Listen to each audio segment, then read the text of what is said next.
খ্রিস্টজাগের আরো দুটি উদ্দেশ্য রয়েছে। উদ্দেশ্য দিয়েছেন অর্পণ ও অঞ্জন কস্তা দক্ষিণ চুয়াড়ীখোলা থেকে, সুবল জোসেফ ও মনিকা গমেজ ঢাকা থেকে, উমা গমেজ ঢাকা থেকে, এবং কর্মকর্তা হয়েছেন অর্পণ ও অঞ্জন কস্তা দক্ষিণ চুয়াড়ীখোলা থেকে।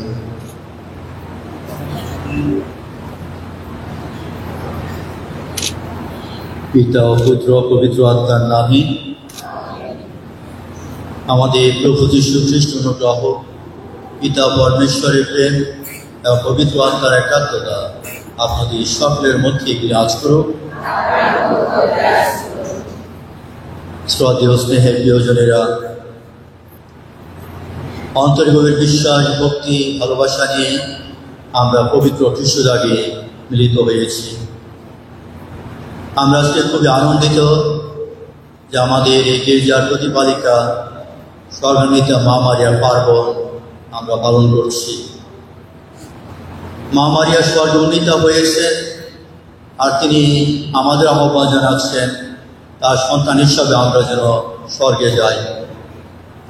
আর সেই স্বর্গের পথ তিনি তার জীবনযাপনের মধ্য দিয়ে আমাদের সামনে প্রকাশ করেছেন।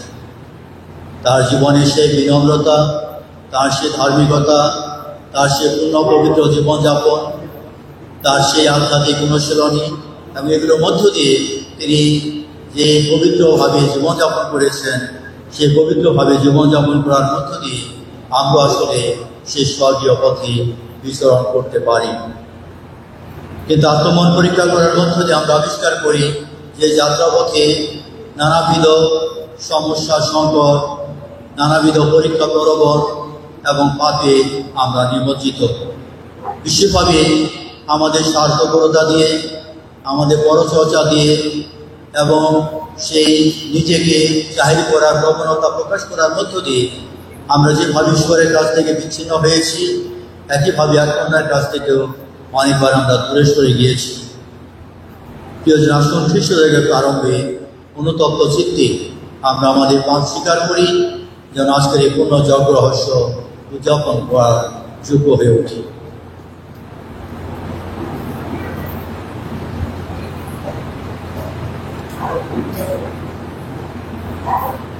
সর্বশক্তিমান ঈশ্বরের কাছে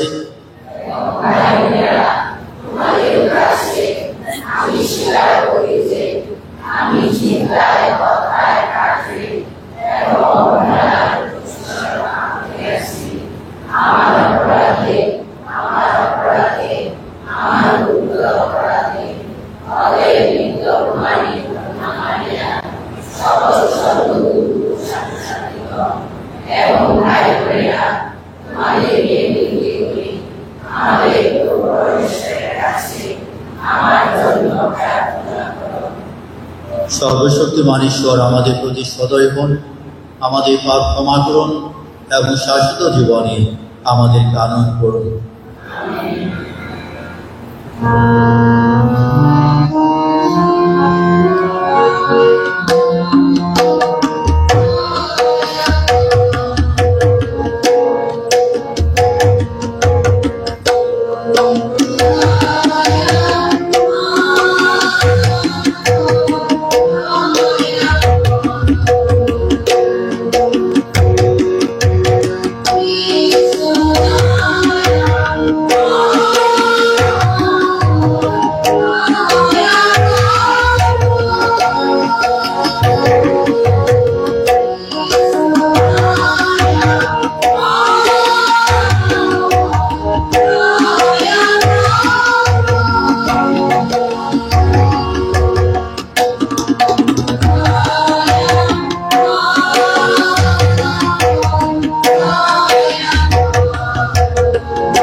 আসুন প্রার্থনা করি।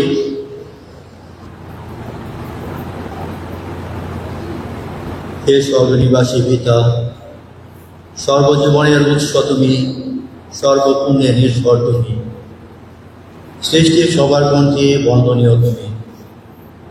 তোমার মঙ্গলময় প্রজ্ঞার বিধানে যিনি মানবপ্রতা খ্রিস্টকে আপন গর্ভে ধারণ করেছিলেন, তাকে তুমি সশরীরে তোমার স্বর্গে উন্নীত করেছ, যাতে তিনি মহাগৌরবে তার পুত্রের সঙ্গে চিরমিলিত হতে পারেন।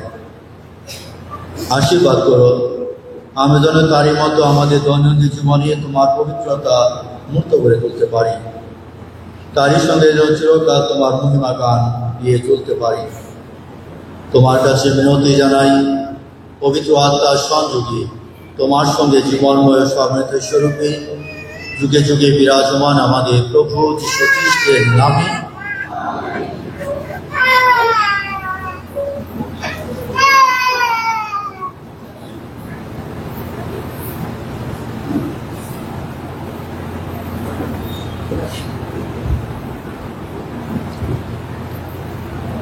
প্রত্যাদেশ গ্রন্থ। স্বর্গধামে ঈশ্বরের মন্দিরের দ্বার খুলে গেল এবং সেই মন্দিরের মধ্যে দেখা গেল তার সঙ্গী মঞ্জুষাটি। তারপর স্বর্গে দেখা গেল এক মহানিদর্শন, সূর্য বসনা এক নারী, চন্দ্র তার পদতলে, তার মাথায় 12টি তারার মুকুট। সন্তান সম্ভবাধীন চিৎকার করে কাতরাচ্ছেন যন্ত্রণায়, প্রসব বেদনায়। তারপর স্বর্গে দেখা গেল আরো একটি নিদর্শন, আগুনে লাল রঙের একটা মহা নাগদানব, তার 7টি মাথা আর 10টি শিং এবং প্রতিটি মাথায় একটি করে কিরিট। আকাশে যত তারা নক্ষত্র আছে তার 3 ভাগের 1 ভাগ সে তার লেজ দিয়ে টেনে নামিয়ে এনে পৃথিবীতে ছুঁড়ে ফেলে দিল। তারপর নাগদানবটা এসে দাঁড়ালো আসন্ন প্রসবা সেই নারীর সামনে। তিনি প্রসব করা মাত্রই তার সন্তানকে হ্রাস গর্ভে দিলেন। তিনি এক পুত্র সন্তানের জন্ম দিলেন, যিনি হাতে লৌহ যষ্টি নিয়ে সর্বজাতির মানুষকে পরিচালনা করবেন। তার সেই সন্তানকে কিন্তু সেখান থেকে তুলে নিয়ে যাওয়া হলো ঈশ্বর ও তার সিংহাসনের কাছে। সেই নারী তখন মরুপ্রান্তরে পালিয়ে গেলেন। ঈশ্বর যেখানে তার জন্য একটি আশ্রয় প্রস্তুত করে রেখেছিলেন।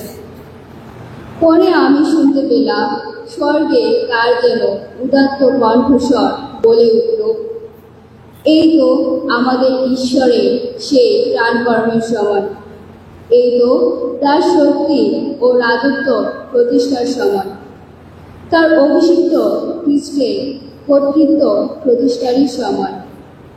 প্রভুর বাণী।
করিন্থীয়দের কাছে প্রেরিত পলের প্রথম পত্র।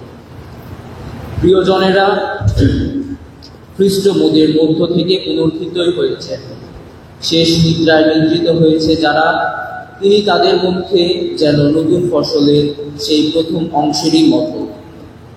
কেননা এই জগতে মৃত্যুর আসার কারণ যেমন একজন মানুষ, মৃতদের পুনরুত্থানের কারণও তেমনি একজন মানুষ। আদমের সঙ্গে সংযুক্ত বলে সকলের যেমন মৃত্যু হয়, খ্রিস্টের সঙ্গে সংযুক্ত বলেই সকলে তেমনি সঞ্জীবিত হয়ে উঠবে। অবশ্য যার যেমন স্থান সেই অনুসারে। সকলের আগে ফসলের প্রথম অংশ স্বরূপ স্বয়ং খ্রিস্ট, তারপর খ্রিস্টের সেই মহা আগমনের সময়ে তার আপন জনেরা, তারপর আসবে সমাপ্তি। সমস্ত বিরুদ্ধ আধিপত্য, কর্তৃত্ব ও শক্তি বিলুপ্ত করে দেওয়ার পর খ্রিস্ট তখন পিতা ঈশ্বরের হাতে রাজস্ব তুলে দেবেন। কারণ যতদিন না ঈশ্বর সমস্ত শত্রুকে তার পদতলে এনে রাখেন, ততদিন খ্রিস্টকে রাজত্ব করতে হবে। শত্রুদের মধ্যে মৃত্যুকেই সবশেষে বিলুপ্ত করা হবে। প্রভুর বাণী।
প্রভু আপনাদের সহায় থাকুন। লূক অনুসারে পবিত্র মঙ্গল সমাচার হতে পাঠ। হে প্রভু,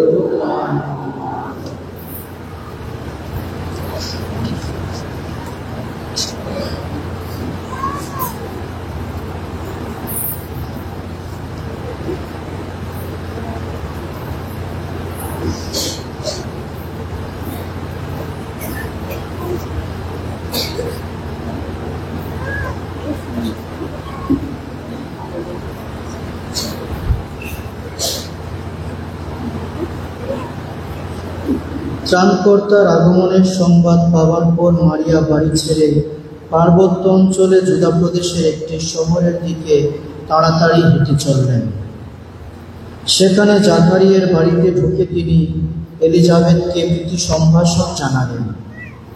তখন হলো কি, এলিজাবেথ যেই মারিয়ার সেই প্রীতি সম্ভাষণ শুনতে পেলেন, তাঁর গর্ভের শিশুটি তখনই নড়ে উঠল এবং এলিজাবেথও হঠাৎ পবিত্র আত্মার প্রেরণায় উদ্বুদ্ধ হয়ে উঠলেন।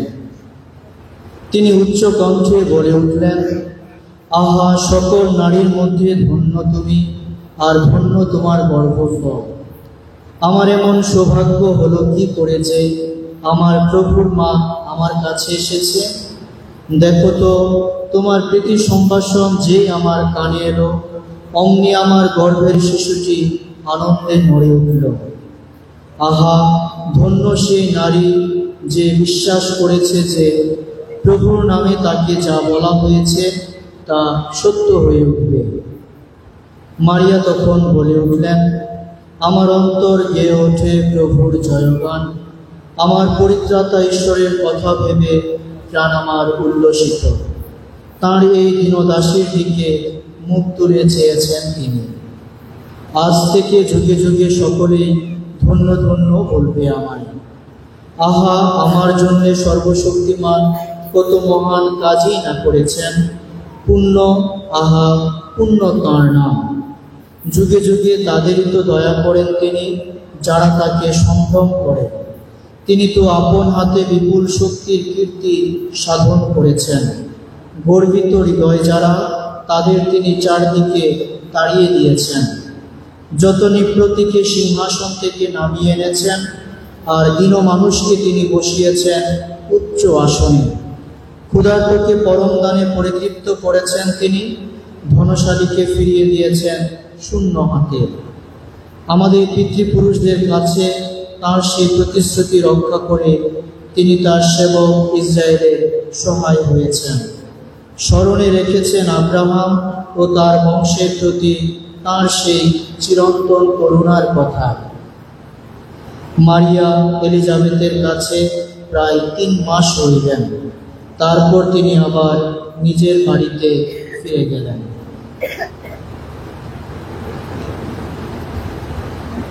প্রভুর মঙ্গল সমাচার। আমরা সকলে দাঁড়িয়ে থাকি।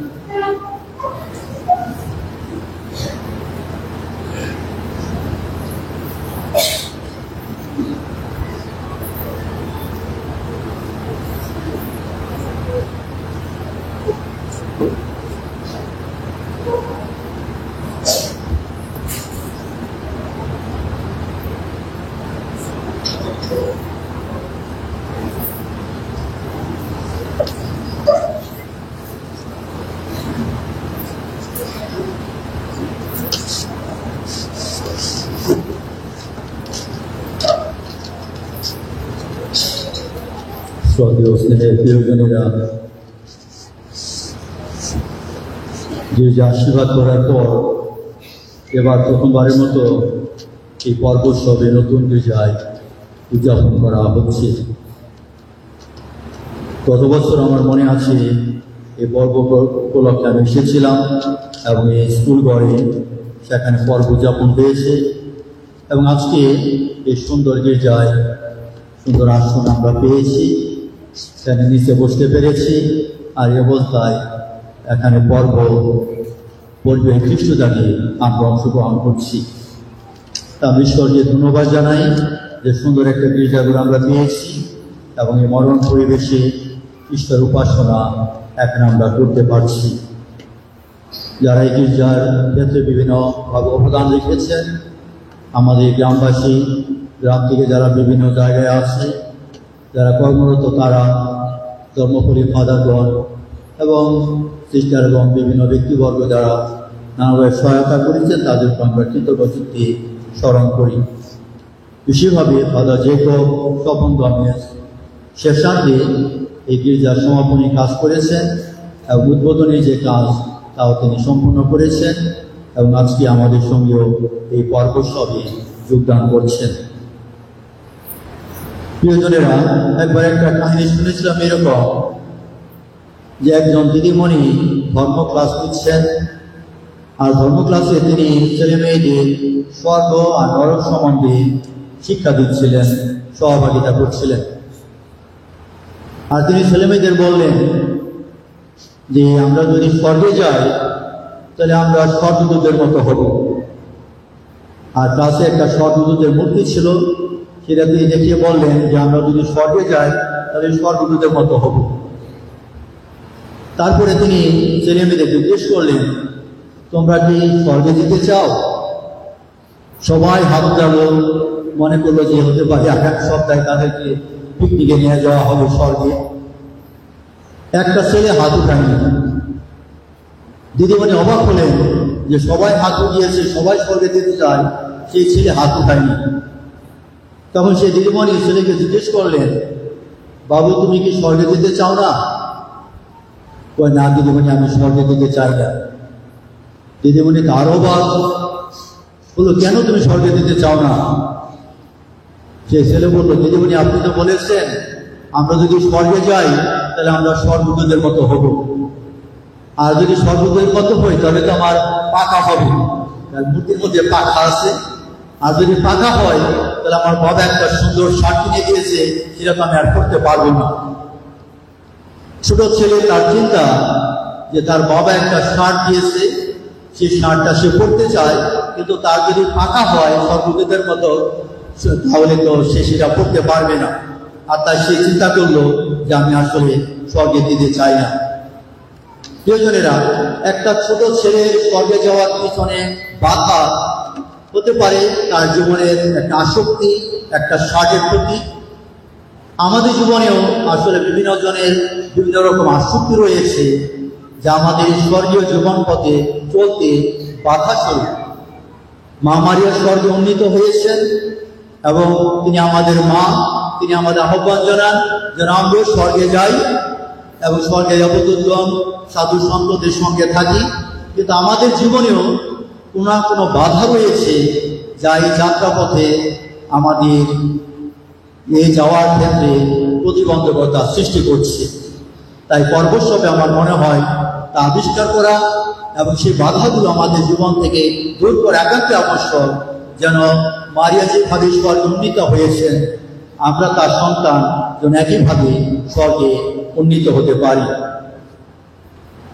1950 খ্রিস্টাব্দে 1 নভেম্বর পোপ দ্বাদশ পুরুষ মারিয়ার সম্পর্কে ঘোষণা দেন যে মারিয়া নিষ্কলঙ্কা, তিনি সর্বদা নিষ্পাপ ছিলেন, আর তিনি সশরীরে স্বর্গে উন্নীত হয়েছেন। আর এই ঘোষণায় নগরীতে আনন্দের বন্যা বয়ে গিয়েছিল।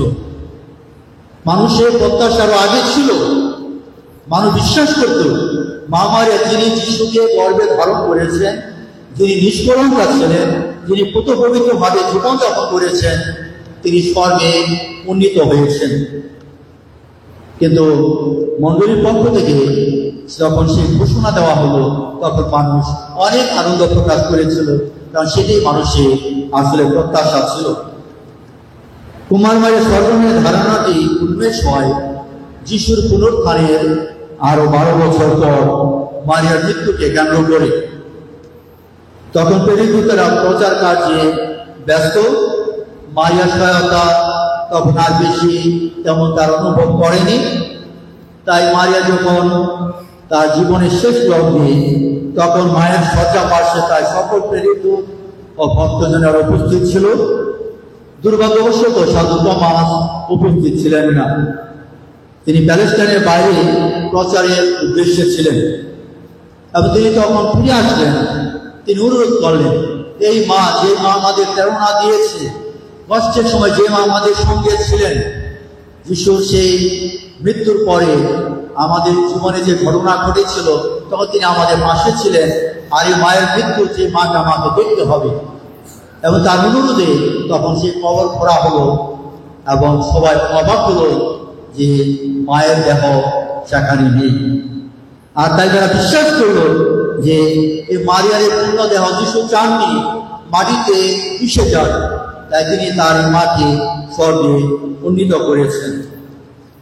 আর এই স্বর্গের পার্বণকে মণ্ডলীত অনেক পুরাতন একটা পার্বণ।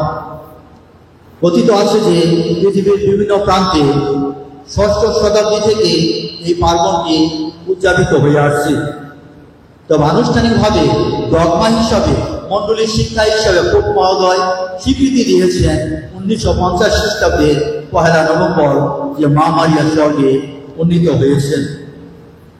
যিশু আগে স্বর্গে গিয়েছেন শুধুমাত্র মারিয়ার জন্য একটা সুন্দর সিংহাসন বা রাজপ্রাসাদ তৈরি করার জন্য নয়, তিনি আগে স্বর্গে গিয়েছেন যেন আবার তিনি মারিয়ার সঙ্গে সহযাত্রা করতে পারেন স্বর্গে, মাকে যেন স্বর্গে দেবদূতগণ এবং সাধু সম্পদের সাথে তিনি স্বর্গে নিয়ে যেতে পারেন। আর সাধু ফুলজেনসিয়াস এই মারিয়া সম্বন্ধে বলতে গিয়ে বলেন, মারিয়া হচ্ছেন একটা সিঁড়ির মতো, যে সিঁড়ি দিয়ে সব ঈশ্বর উপর থেকে নিচে নেমে এসেছে, যেন মানুষের সিঁড়ি বেয়ে উপরে উঠতে পারে। মারিয়ার সম্বন্ধে অনেক অনেক সুন্দর কথা বলেছেন সাধু সন্তগণ, এবং এই উক্তিটি আমার অনেক ভালো লাগে যে মারিয়ার মধ্য দিয়ে তিনি সিঁড়ি কিভাবে উপর থেকে সব ঈশ্বর নিচে নেমে এসেছেন, এবং তিনি সুযোগ করে দিয়েছেন যেন এই সিঁড়ি বেয়ে মারিয়ার মধ্যস্থতায় আমরা উপরে উঠতে পারি। তাই এই যে সিঁড়ি, যাদের বাড়িতে দোতলা বাড়ি আছে, ঘর আছে, তারা সিঁড়ি বেয়ে উপরে ওঠেন, আবার সিঁড়ি দিয়ে তারা নেমে আসেন। তাই মারিয়া এমন একটা সিঁড়ি, এই সিঁড়ি দিয়ে ঈশ্বর, সেই যিশু এই পৃথিবীতে নেমে এসে মানব আকার ধারণ করেছেন, আমাদের মধ্যে তিনি বাস করেছেন, আর তিনি সুযোগ করে দিয়েছেন যেন এই মারিয়ার মধ্যস্থতায় আমরা স্বর্গে উন্নীত হতে পারি। তাই তিনি স্বর্গে উন্নীত হয়েছেন এবং তিনি আহ্বান জানান আমরা যেন স্বর্গে যাই, সেটা আমাদের চিরস্থায়ী আবাসস্থল, এবং সেখানে যাওয়ার মধ্য দিয়ে আমরা দেবদূতগণ এবং সাধু সন্তদের সঙ্গে ঈশ্বরের জয়ধ্বনি করি, ঈশ্বরের আরাধনা করি, ঈশ্বরের প্রশংসা আমরা করি। তাই সেই সুযোগ তিনি আমাদের প্রতিনিয়ত করে দিচ্ছেন যেন মারিয়ার মধ্যস্থতায় আমাদের জীবনকে আমরা সুন্দরভাবে সাজাই এবং সেই স্বর্গীয় জীবনের পথে আমরা প্রত্যেকে যেন এগিয়ে চলতে পারি। তাই মারিয়ার জীবনে যদি ফিরে তাকাই, মারিয়া আজকেও মঙ্গল সমাচারে তার সম্বন্ধে আমরা শুনতে পেয়েছি, বিশেষ মারিয়া এবং এলিজাবেথের সাক্ষাৎকার এবং তারপরে মারিয়ার প্রসব থেকে নিয়ে মারিয়া সবসময় অন্যের প্রয়োজন দেখেন। যেমন তিনি দেখেছেন প্রথম আশ্চর্য কাজে কেউ তাকে বলেওনি যে তাদের ডাক্তার ফুরিয়ে গেছে, কিন্তু মারিয়া উপলব্ধি করেছেন, তিনি দেখেছেন এবং দেখেই ক্ষান্ত হননি, কিন্তু তিনি সঙ্গে সঙ্গে সেখানে সাড়া দিয়েছেন এবং তিনি বলেছেন সেখানে যে কর্মীরা ছিল, যিশু তোমাদের যা কিছু করতে বলে তোমরা তাই করো। এর মধ্য দিয়ে তিনি আসলে আমাদের আহ্বান জানাচ্ছেন, তার নিজের কাছে নয়, তিনি আহ্বান জানান যেন আমরা যিশুর কাছে যেতে পারি। যিশুর কাছে যাওয়ার পর তিনি আমাদের দেখিয়ে দেন, যিশুর সাথে একাত্ম হওয়ার প্রেরণা তিনি আমাদের দেন, যেন যিশুর সাথে আমরা জীবনযাপন করতে পারি। আর কিভাবে সেই আশ্চর্য কাজ সেখানে সম্পন্ন হয়েছিল। আজকে মঙ্গল সমাজে যে কাহিনী আমরা শুনলাম, যে মারিয়া এবং এলিজাবেথের সাক্ষাৎ, বাইবেল বলে না যে এলিজাবেথ খবর পাঠিয়েছিলেন তার বোনের কাছে যে তুমি আমার কাছে আসো, কারণ তোমার সহায়তা আমার প্রয়োজন রয়েছে। কিন্তু মারিয়া উপলব্ধি করেছেন, বুঝতে পেরেছেন একটা সময় যখন আমার বোনের পাশে আমাকে থাকতে হবে, তাকে সহায়তা দিতে হবে, এবং তাই তিনি দীর্ঘ পথ পেরিয়ে সেই মারিয়া এলিজাবেথের কাছে গিয়েছেন।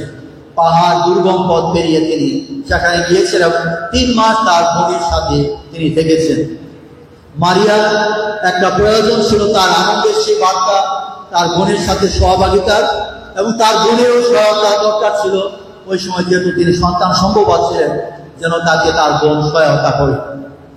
তাই এলিজাবেথের কিছুটা অসুবিধা ছিল, যা তার সহভাগিতার দরকার ছিল, এবং মারিয়ার মধ্যে অনেক আনন্দ ছিল, যা তার সহভাগিতা করার প্রয়োজন ছিল। তা আমরা দেখি যে যখন আমরা আনন্দ সহভাগিতা করি, আনন্দ কিভাবে দ্বিগুণ হয়। আবার দুঃখ বা অসুবিধা কষ্ট যখন আমরা সহভাগিতা করি, তা কিভাবে অর্ধেক হয় বা লাঘব হয়। তাই সাক্ষাতের ঘটনার মধ্য দিয়ে সে বিষয়টিও আসলে আমাদের কাছে প্রকাশ করা হয়। আমরাও তো যখন আনন্দের সংবাদ আমরা কারোর কাছে বলতে চাই, আনন্দের সংবাদ ঘর বন্ধ করে আমরা থাকতে চাই না, ভিতরে আমরা চাই কারোর কাছে ব্যক্ত করার জন্য। আবার যখন কষ্টের সময় হয়, দুঃখের সময় হয়, তখন আমরা চাই কেউ আমাদেরকে সাক্ষাৎ দেখ, আমাদের পরিদর্শন করুক, আমাদের দেখতে আসুক, আমাদের সান্ত্বনা দেখ, আমাদের পাশে থাকুক, যেন আমাদের কষ্টটা লাঘব হয়। তাই মারিয়ার জীবন থেকে প্রিয়জনকে আমাদের দেখতে হয় যে কিভাবে তিনি উদ্যোগী হয়ে বোনের পাশে থেকেছেন। আমরা যেন ঠিক একইভাবে আমাদের বোনের পাশে, ভাইয়ের পাশে, মায়ের পাশে, বাবার পাশে, আত্মীয় স্বজনদের পাশে আমরা থাকতে পারি, তাদের প্রয়োজন দেখতে পারি এবং তাদের প্রয়োজনে যথাযথ আমরা যেন সাড়া দিতে পারি, এবং এইভাবে তাদের কষ্ট দুঃখ যেন লাঘব করতে পারি, এবং আমাদের সেই আনন্দ সহভাগিতার মধ্য দিয়ে আনন্দকে যেন একইভাবে আমরা বাইরে করতে পারি। মারিয়ার বিষয়ে আমরা পবিত্র বাইবেলে অনেক কিছু পাই। ঈশ্বরের দূত মারিয়াকে মতির মঙ্গল সমাচারে ব্যক্ত করেছে, প্রণাম অনুগ্রহীতা, তুমি ঈশ্বরের বিশেষ অনুগ্রহে পরিপূর্ণ, তুমি নারীকুলে ধন্য। আবার এলিজাবেথের সঙ্গে যখন সাক্ষাৎ হয়, তখন এলিজাবেথ মারিয়াকে বলেছিলেন, ঈশ্বরের মাতা তুমি নারীকুলে ধন্য, তুমি ঈশ্বরের মাতা। আর কোন নারীর সৌভাগ্য হবে না, একমাত্র কুমারী মারিয়ার সৌভাগ্য হয়েছিল স্বয়ং ঈশ্বরকে তার গর্ভে ধারণ করা। যে সুযোগ, এক অনন্য সুযোগ, আর কোন নারীর সুযোগ হবে না ঈশ্বরকে গর্ভে ধারণ করা। মারিয়া সেই সুযোগ পেয়েছিলেন, কারণ তিনি ঈশ্বরঙ্গা ছিলেন, তিনি ঈশ্বরের উপর আস্থাশীল ছিলেন, তিনি ঈশ্বরের প্রতি বাধ্যতা প্রকাশ করেছেন। তার জীবন আসলে ঈশ্বরের কাছে একটা সমর্পিত জীবন। তাই আমরা ঈশ্বরকে গর্ভে ধারণ করতে পারবো না, কিন্তু আমরা ঈশ্বরকে নিয়ে জীবনযাপন করতে পারি, ঈশ্বরকে আমরা ধারণ করতে পারি, বহন করতে পারি। মারিয়া যেভাবে বহন করেছে, তার বোনের কাছে নিয়ে গিয়েছিলেন। তাই ঈশ্বরকে আমরা বহন করি, যিশুকে বহন করি অন্যদের কাছে, যেন অন্যেরা ঈশ্বরের সেই সংস্পর্শে জীবনযাপন করতে পারে, এবং এইভাবে যেন তাদের জীবনকে নতুনভাবে তারা সাজাতে পারে। এবং এই ক্ষেত্রে খ্রিস্ট ভক্ত হিসাবে আসলে আমাদের পূর্ণ দায়িত্ব রয়েছে। তাই চোরাখোলাবাসী হিসাবে আমার মনে হয় একটা বড় আনন্দ আপনাদের, যে স্বয়ং ঈশ্বরের মাতা যিনি স্বর্গে উন্নীত হয়েছেন, তিনি এই গির্জার প্রতিপালিকা। তিনি তার পুত্রকে রক্ষা করেছেন, পরিপালন করেছেন, যত্ন নিয়েছেন, সুন্দর আদর্শ দিয়ে গড়ে তুলেছেন। আর তিনি আহ্বান জানান আমাদের অবস্থানে থেকে ঠিক একইভাবে আমরাও যেন মারিয়ার আদর্শ অনুসরণ করার মধ্য দিয়ে যিশুর প্রতি বিশ্বস্ত থাকি এবং আমরা যিশুর একান্ত শিষ্য হয়ে উঠি, তিনি যেভাবে শিষ্য হয়ে উঠেছিলেন। তাই সর্বনয়ন মারিয়ার জন্য একটা পুরস্কার, একটা উপহার আর একটা সম্মান। ঈশ্বরের প্রতি বিশ্বস্ততা এবং যিশুর একনিষ্ঠ শিষ্য ওঠার জন্য একটা সম্মান, একটা পুরস্কার, একটা দান হিসাবে তিনি তা পেয়েছেন। তাই আমরা যখন ঈশ্বরের প্রতি সে বিশ্বস্ততা প্রকাশ করি, আমরা যিশুর যখন একনিষ্ঠ শিষ্য হয়ে উঠি, আমরা তখন এ ধরনের পুরস্কার পাই, উপহার পাই, সম্মান পাই, দান পাই ঈশ্বরের কাছ থেকে। তাই মারিয়া যেভাবে ঈশ্বরের প্রতি বিশ্বস্ততা প্রকাশ করেছেন, তিনি যেভাবে যিশুর একনিষ্ঠ শিষ্য হয়ে উঠেছেন, এই সাধনা যেন আমাদের প্রত্যেকের জীবনে আমরা অব্যাহত রাখতে পারি। প্রিয়জনেরা, চোরাখোলা একটা ঐতিহ্যবাহী গ্রাম, একটা বড় গ্রাম এবং তুমুলিয়া ধর্মপুরের মধ্যে মনে করি যে সবচেয়ে বড় গ্রাম এবং অনেক ধর্মপুরের মধ্যেও একটা বড় গ্রাম। এই গ্রামের অনেক সুনাম সুখ্যাতি আছে। একটা বললাম বড় গ্রামে অনেক সুনাম সুখ্যাতি, অনেক জ্ঞানী ব্যক্তি, অনেক গুণীজন এই গ্রাম থেকে এসেছেন। নানাবিধ কর্মকাণ্ড এই গ্রামের মধ্যে চলছে, যিশু লীলা, পালাগান, অনেক কিছু এখানে আমরা শুনি। এখানে পণ্ডিত আছেন, সে পণ্ডিত বাড়ির কথা আমরা শুনি। এবং অনেক এখান থেকে সিস্টার হয়েছেন, ফাদার হয়েছেন, ব্রাদার হয়েছেন, মন্ডলীর কাজে অনেকে গুরুত্বপূর্ণ ভূমিকা পালন করছেন, যা আমরা কৃতজ্ঞতাতে স্মরণ করি। কিন্তু বর্তমানে বিভিন্ন কারণে গ্রামের কিছুটা একতা বিঘ্নিত হচ্ছে। এখানে কাদা ছোড়াছুড়ি হচ্ছে, এখানে নানাবিধ সমস্যা দেখা দিচ্ছে এবং এই সমস্যার পরিধি গ্রাম থেকে শহরে, শহর থেকে বিদেশে চলে গেছে। গত মাসে প্রথমার্ধে আমি আমেরিকাতে ছিলাম, তারপরে আবার এই মাসের শেষাতে আবার ইতালিতে ছিলাম। যেখানে যাই চোরাখোলা মানুষের সঙ্গে সাক্ষাৎ হয় এবং একটা উদ্বেগ প্রকাশ করে এই গ্রাম নিয়ে তারা বিদেশেও। আবার কিছু কিছু মানুষ আছে যারা এই সমস্যার সংকট, কাদা ছোড়াছুড়ি আবার অব্যাহত রাখতে চায়। এই ধরনের মানুষের সঙ্গেও সাক্ষাৎ হয়েছে। তাই প্রিয়জনেরা, এই যে একটা ঐতিহ্যবাহী গ্রাম, যে গ্রাম কিনে আমরা গর্ব করতাম, যে গ্রামের একটা অবদান অঙ্গুলিতে, সমাজে, যে গ্রামের কর্মক্ষেত্রে বিভিন্ন জায়গায়, এবং এই বছর দেখেছি গ্রাম থেকে পালাগান করেছে গোলা ধর্মপুরীতে গিয়ে। তাই নানাবিধ এখানে কর্মকাণ্ড আছে, কিন্তু কোনো না কোনো কারণে একতা এখানে বিঘ্নিত হচ্ছে, কাদা ছোড়াছুড়ি হচ্ছে একে অন্যের বিরুদ্ধে। কাকে কত বেশি দোষারোপ করা যায় সেই জন্য একটা প্রবণতা এখানে কাজ করছে। সেটা আসলে মামাই আমাদের কাছ থেকে চান না। মামাই আমাদের একতা চান, আমাদের বিচ্ছিন্নতা চান না। মারি আমাদের একতা চান, ভালোবাসার সমাজ গঠনে তিনি আমাদের আহ্বান জানান, যেন এখানে কোনো কিছু আমাদের বিচ্ছিন্ন করতে না পারে। কাদা ছোড়াছুড়ি যেন আমরা না করি এবং অন্যকে যেন দোষারোপ না করি, এখানে যেন অন্যের সমালোচনা না করি, অন্যকে হেয় প্রতিপন্ন না করি। কিন্তু কিভাবে ভালোবাসা নিয়ে, একতা নিয়ে, পারস্পরিক সহযোগিতা নিয়ে আমরা বেড়ে উঠতে পারি, সেই বিষয়টা চিন্তা করার একটা সুযোগ মনে হয় দিচ্ছে এই বছরের এই পর্বসব। এই সুন্দর গির্জা আমাদের জীবনকে সুন্দর পবিত্র করার কথা। এই গির্জাকে উপাসনা করার মধ্য দিয়ে আমাদের বিচ্ছিন্নতা ছড়ানোর কথা নয়, দুর্গন্ধ ছড়ানোর কথা নয়, দুর্নাম ছড়ানোর কথা নয়, কিন্তু এই সুন্দর গির্জা আমাদেরকে পুত পবিত্র করে, অন্তরকে পুত পবিত্র করে, ঈশ্বরের কাছে আমাদের জীবনকে সমর্পিত হতে, মানবিক কাজে অংশগ্রহণ করতে, সমাজের কাজে অংশগ্রহণ করতে। কারণ আমাদের প্রতিপালিকা সে ধরনের কাজ তার জীবনের মধ্য দিয়ে আমাদের কাছে প্রকাশ করেছেন।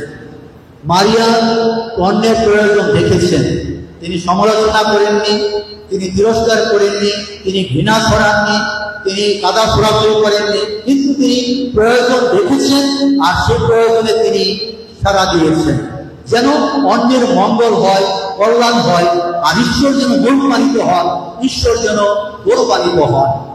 তা আমাদের সেই সৎ চিন্তা অন্তরে রাখা দরকার, যেন আমাদের কাজের মধ্যে দিয়ে ঈশ্বর মহিমান্বিত হন, ঈশ্বর গৌরবান্বিত হন। কারণ আমাদের প্রতিপালিকা তো তাই আসলে করে গেছেন। তাই এই সুন্দর গির্জা যেমন দ্রুত পবিত্র করার কথা, দ্বিতীয়ত মায়ের প্রতি আমাদের ভক্তি বিশ্বাস এবং গ্রামের একতার জন্য বিশেষভাবে প্রার্থনা করা আবশ্যক। এবং এই প্রার্থনা বিশেষভাবে মায়ের প্রতি আমরা করে থাকি আমাদের মালা প্রার্থনা করার মধ্য দিয়ে, রোজারি মালা করার প্রার্থনা করার মধ্য দিয়ে, যেন একতার বন্ধন সেখানে আরো সুদৃঢ় হয়, ভালোবাসার বন্ধন যেন সুদৃঢ় হয়, সহযোগিতার সহভাগিতার বন্ধন যেন সুদৃঢ় হয়, এবং সেই প্রেরণা নিয়ে যেন আমরা আসলে জীবনযাপন করতে পারি। তাই প্রিয়জনেরা, এই সুন্দর গির্জাতে এই পর্বশোক উদযাপন করার মধ্য দিয়ে আপনাদের বিশ্বভাবে আহ্বান জানাই, যদি অন্তরে কোনো ঘৃণা থেকে থাকে, বিদ্বেষ থেকে থাকে, যদি কোনো কাদা খোরাখুরি কোনো প্রবণতা থেকে থাকে, এই পর্বশোক, এই মারিয়া পর্বশোক যেন সেগুলো আপনাদের জীবন থেকে দূর করে এবং একটা একতার বন্ধন যেন সুদৃঢ় করে, এবং এই গ্রামের যে একটা সুনাম সুখ্যাতি আছে সেটা যেন আবার নতুনভাবে আমরা শুরু করতে পারি। ধর্মপল্লী যাজকগণের সাথে যেন সহযোগিতার হাত বাড়িয়ে দিতে পারি, যেন এখানে যে সমস্ত অসমাপ্ত কাজ রয়েছে সেগুলো আমরা সমাপ্ত করতে পারি, এবং সুন্দর ভবিষ্যতে একটা ধর্মপল্লী হিসাবে যেন চোরাকলাকে আমরা পেতে পারি। এত সুন্দর নামে, স্বর্গান্বিত মারিয়ার নামে আমাদের এই গির্জা উৎসর্গীকৃত। সেই মারিয়ার প্রেরণা, অনুগ্রহ, আশীর্বাদ যেন সর্বদা আমাদের জীবনে আমরা লাভ করি। সেই প্রেরণা নিয়ে জীবনযাপন করার মধ্য দিয়ে আমরা যেন ঈশ্বরের আর একান্ত প্রিয়জন হয়ে উঠি এবং যিশুর জন্য একনিষ্ঠ শিষ্য হয়ে উঠি, এবং তা যত বেশি হয়ে উঠতে পারবো ততই আমাদের জীবনের মধ্য দিয়ে আমরা সুগন্ধি ছড়াবো, ততই আমাদের জীবন আদর্শ অনুপ্রেরণা জীবনে পরিণত হবে, ততই আমরা অন্যদেরকে আকর্ষিত করতে পারবো যিশুর কাছে আসার জন্য, মারিয়ার পদতলে সম্মিলিত হওয়ার জন্য, এবং একসাথে আমাদের পরিবার, আমাদের সমাজ, আমাদের ধর্মপল্লীকে গড়ে তোলার জন্য। তাই মা মারিয়া এই পর্বসবে সেই প্রেরণা, সে অনুগ্রহ, আশীর্বাদ তিনি আমাদের প্রত্যেককে আরো বেশি করে দান করুন।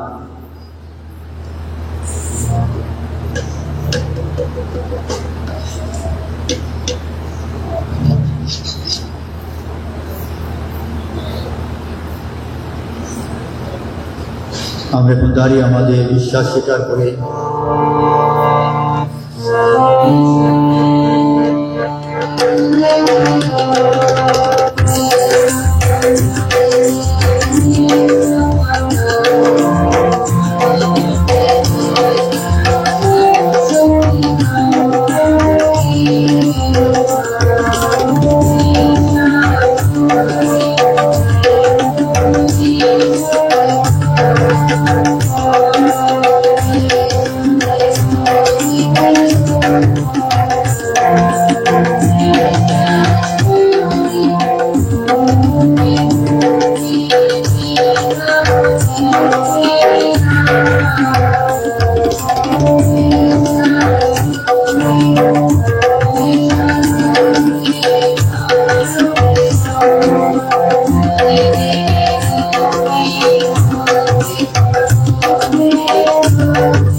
আমরা এখানে উদ্দেশ্য জানিয়ে পরম পিতার কাছে বিনতি জানাই।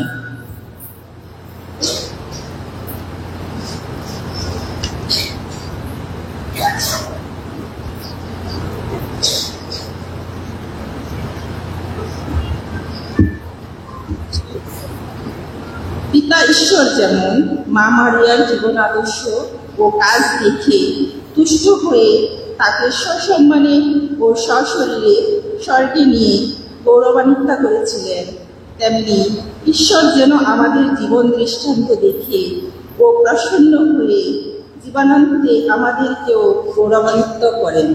আসুন আমরা এই উদ্দেশ্যে প্রভুর নিকট প্রার্থনা করি।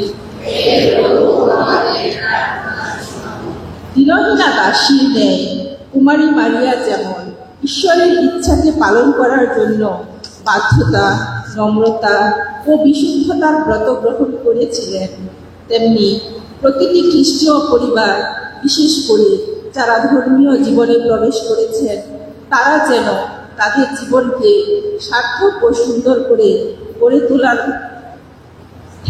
এরূপ সাধু সংকল্প গ্রহণ করেন। আসুন আমরা এই উদ্দেশ্যে প্রভুর নিকট প্রার্থনা করি। ঐশ্ববাণী বাহক খ্রিস্ট জননী যেমন ভূত পবিত্রভাবে জীবনযাপন করে প্রভুর গৌরব ও মহিমার জন্য সর্বদা কাজ ও প্রার্থনা করেছিলেন, তেমনি ঈশ্বরের অনুগ্রহে আমরা যেন তারই মতো হতে পারি। আসুন এই উদ্দেশ্যে আমরা প্রভুর নিকট প্রার্থনা করি।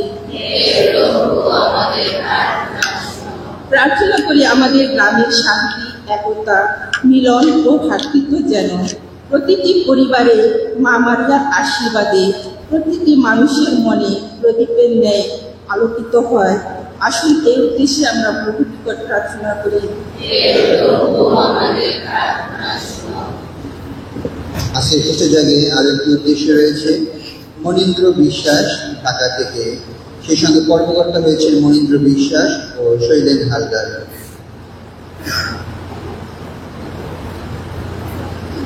আমাদের অন্য উদ্দেশ্য সকল আমরা নীরব ঈশ্বরের কাছে নিবেদন করি।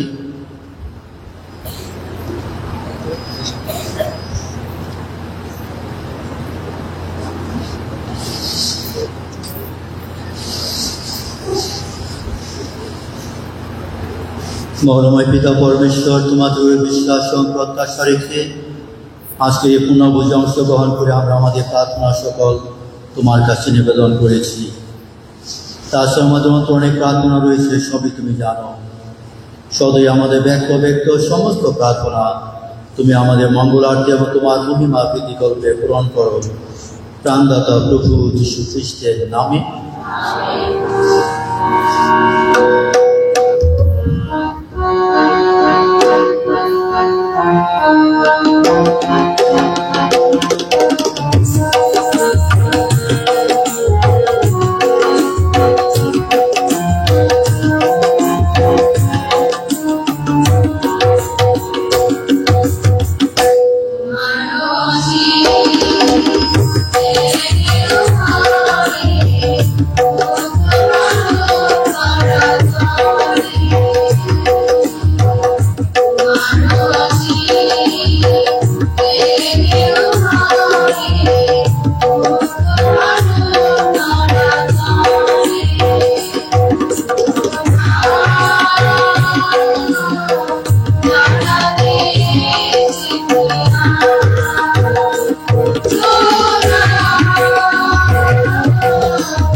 প্রিয়জনেরা, প্রার্থনা করুন যেন আমরা আপনাদের যোগ্য সর্বশক্তিমান পিতা পরমেশ্বরের কাছে গ্রহণযোগ্য হয়।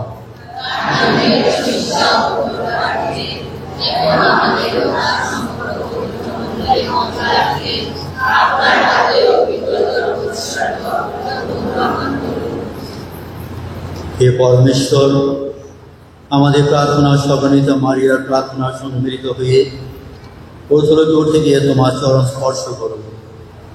আমাদের অন্তরে যেন তারই মতো প্রেমাগ্নিতে প্রজ্বলিত হয়ে নিরন্তর ছুটে চলে তোমার সন্ধানে। এই বিনতি জানাই প্রাণদাতা প্রভু যীশু খ্রিস্টের নামে। প্রভু আপনাদের সহায় থাকুন, আপনার হৃদয় উত্তোলন করুন। আসুন আমরা ঈশ্বর প্রভুর ধন্যবাদ করি। হে পরম পিতা, সর্বশক্তিমান সনাতন পরমেশ্বর, সর্বকালে সর্বস্থানে তোমার কাছে আমাদের কৃতজ্ঞতা নিবেদন করা সত্যি উচিত, সত্যি কল্যাণকর। তাই আজ মা মারিয়ার স্মরণের মহোৎসবে আমরা তোমার মহিমা কীর্তন করি তোমার বন্দনার গান। আজ সে শুভ দিন, আজ তুমি সজনী ধন্য কুমার মারিয়াকে সশরীরে স্বর্গোন্নীত করেছিলে, যিনি স্বয়ং জীবন স্বামীকে মানব জন্ম দিয়েছিলেন। তার পূর্ণ দেহটিকে তুমি মৃত্যুর ভয় স্পর্শ করতে দাওনি। অমৃত লোকে তার সেই উত্তরণের মধ্যে আমরা খ্রিস্টমরী ভাবি গৌরবে প্রতিচ্ছবি দেখতে পাই। আমাদের যাত্রার বন্ধুর পথে শুনতে পাই মরণের আশ্বাসবাণী, নবজীবনের সুনিশ্চিত অঙ্গীকার। তাই হে পিতা, আমরা সর্বদূত বাহিনীর সঙ্গে কণ্ঠ মিলিয়ে উল্লসিত মনে ধ্বনিত করি অবিরাম মহিমা গান।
সত্যি হে প্রভু, তুমি পবিত্র, সমস্ত পবিত্রতার উৎস। প্রণয় করে শিষ্যের বর্ষণের মতো তোমার আত্মার জন্য উপহার পবিত্র করো, যেন তা আমাদের জন্য আমাদের প্রভু যীশু খ্রিস্টে দেহ ও রক্তে পরিণত হয়। মৃত্যু যাতনায় স্বেচ্ছায় সমর্পিত হওয়ার ক্ষণে ত্রুটিয়া দিলেন এবং ধন্যবাদ জানিয়ে তা ভাঙলেন এবং তাঁর শিষ্যদের দিয়ে বললেন, নাও, এ থেকে খাও সকলে, কেননা এ আমার দেহ যা তোমাদের জন্য সমর্পিত হবে।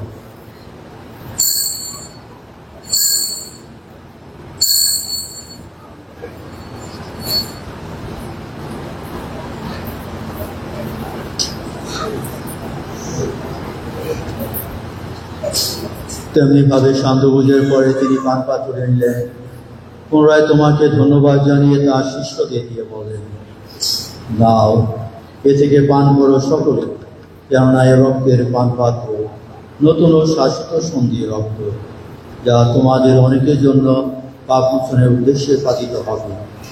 আমার শরণার্থী তোমরা এ অনুষ্ঠান করো।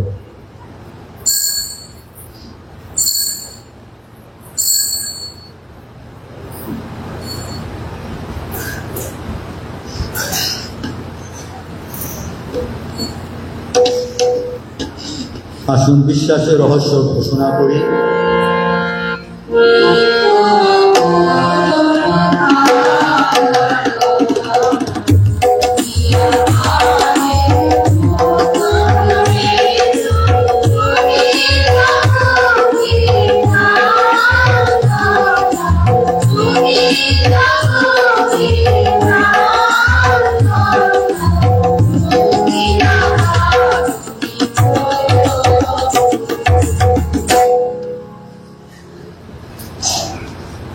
অতএব প্রভু তার মৃত্যু ও পুনরুত্থানের স্মরণ পালন করে আমরা জীবনদায়ী রুটি ও মুক্তিদায়ী পানপাত্র তোমার কাছে নিবেদন করি। তোমার সম্মুখে দাঁড়াতেও তোমার সেবা করতে তুমি আমাদের যোগ্য করে নিয়েছ, তোমাকে ধন্যবাদ জানাই। মিনতি করি খ্রিস্টের দেহ রক্তের সহভাগী হয়ে আমরা যেন পবিত্র আত্মার দ্বারা সম্মিলিত হয়ে এক হতে পারি। হে প্রেমময় প্রভু, সমগ্র ভূমণ্ডলে বিস্তৃত তোমার পাশক মূর্তিকে তুমি স্মরণে রেখো। আমাদের পুনঃপিতা পোপ চতুর্দশ লিও, আমাদের আর্চবিশপ বিজয় দিক্রুস, বিশপ সুব্রত বনিফেস গমেস এবং সকল যাজক সমাজের সাথে তাকে তোমার প্রেমের পূর্ণতায় করে তুলো। পুনরুত্থানের প্রত্যাশায় নিদ্রিত আমাদের ভাই বোনদের এবং তোমার দয়ের আশ্রয়ে মৃত সকলের কথার স্মরণে রেখো। তোমার মুখমণ্ডলে কৃপায় তাদের স্থান দিও। অনুনয় করি তোমাদের সকলের প্রতিও সদয় হও, যেন ঈশ্বর জননী কন্যাকুমারী মারিয়া, তার স্বামী ধন্য যোসেফ, ধন্য প্রেরিত শিষ্যগণ এবং যুগে যুগে তোমার প্রীতিভাজন সকল সাধু সাধ্বীর সঙ্গে আমরাও শাশ্বত জীবনে সহভাগী যোগ্য হয়ে উঠি এবং তোমার প্রশংসা ও মহিমা কীর্তন করতে পারি তোমার পুত্র যীশু খ্রিস্টেরই দ্বারা।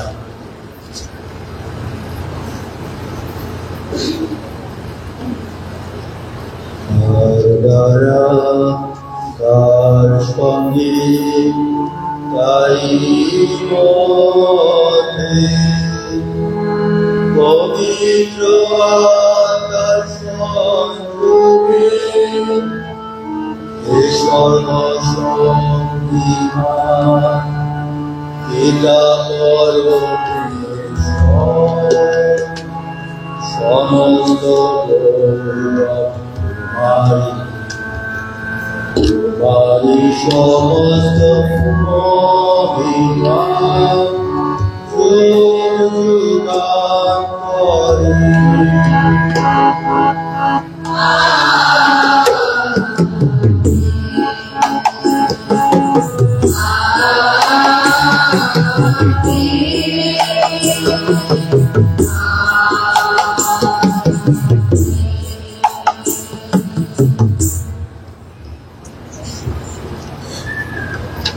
মুক্তি আদেশে ও শিক্ষায় প্রবৃত্ত হয়ে আমরা নির্ভয়ে বলি, এ আমাদের সর্বস্তপিত তোমার নাম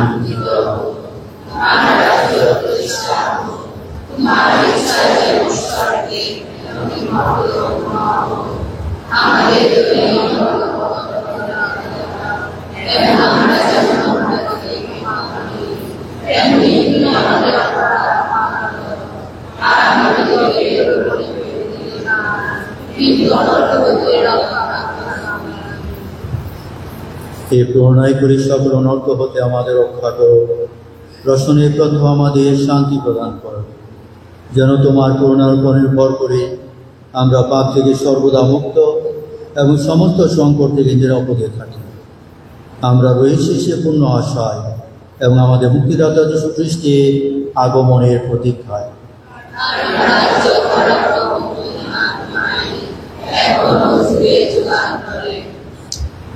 হে প্রভু যীশু খ্রিস্ট, তুমি তোমার প্রেরিত শিষ্যদের বলেছ, আমি তোমাদের কাছে শান্তি রেখে যাচ্ছি, আমারই শান্তি তোমাদের দান করছি।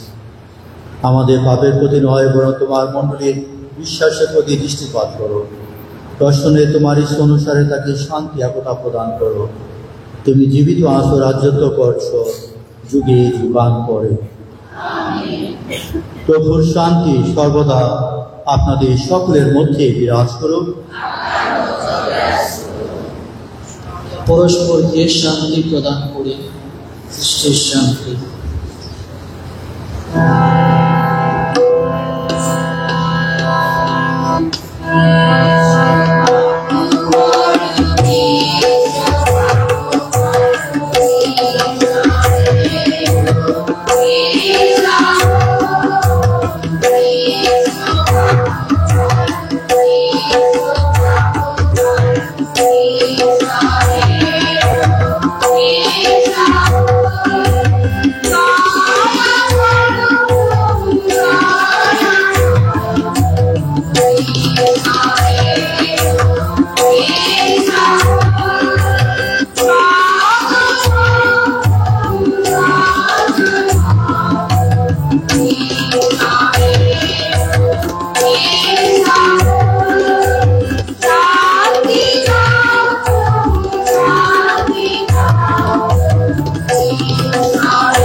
এই দেখুন ঈশ্বরের মেষশাবক, যিনি বিশ্ব পাপহরণ।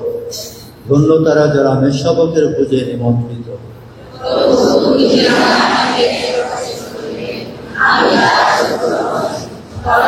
তোমার বাক্যে আমার আত্মায় নময় হবে।